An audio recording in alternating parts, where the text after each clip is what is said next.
Hello guys, good morning ulit. Ito naman yung mga tingnan natin sa ibang mga ano guys, kung ano yung mga old coins naman na meron pa na sa akin. Ang gaya ng ganito, meron pa. Naalala nyo ba to guys? Mga batang 80s pati batang 90s, alam to. 2 peso, may coconut pa. --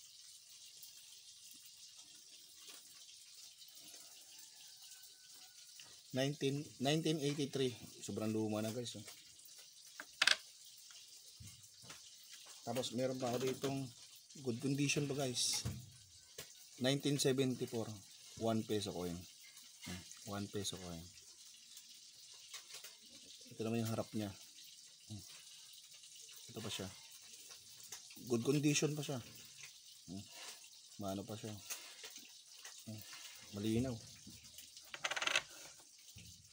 Tapos yung isa, meron ako ditong kay Queen Elizabeth.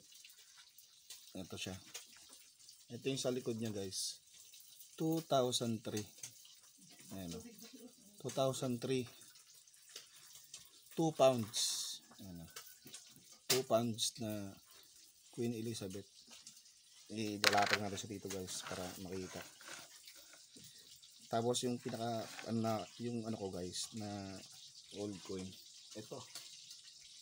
Kung meron ka dito ganito guys oh.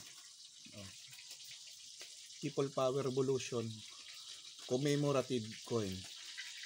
Ayan, bubuksan natin guys. Tignan natin sa may ano niya.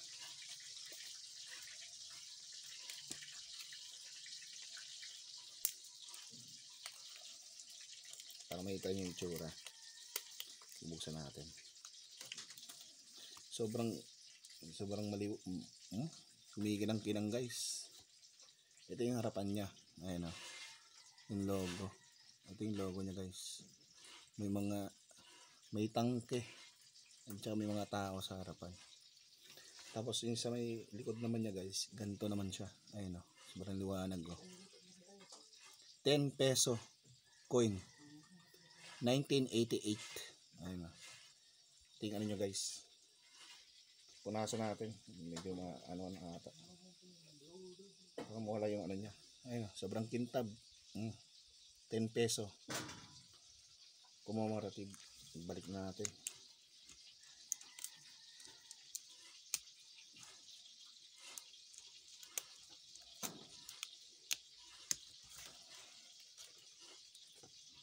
Ano sa sira na yung lagyanan guys. Ito yung tsura niya. Ayan o. Ayan, papel. May papel pa siya. Patibayan na legit sa atin talaga. Lumang-luma na yan. Oh.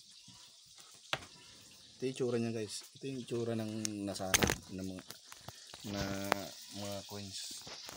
Mga old coins. Yan o. 1 piso na 1974. 1974. 1983. Yung may buko pa sa likod. Tapos ito naman kay Queen Elizabeth 2 pounds. Yan lang meron sa akin guys. Kasi ito commemorative na 10 peso 1988. Thank you ulit guys sa pagsama.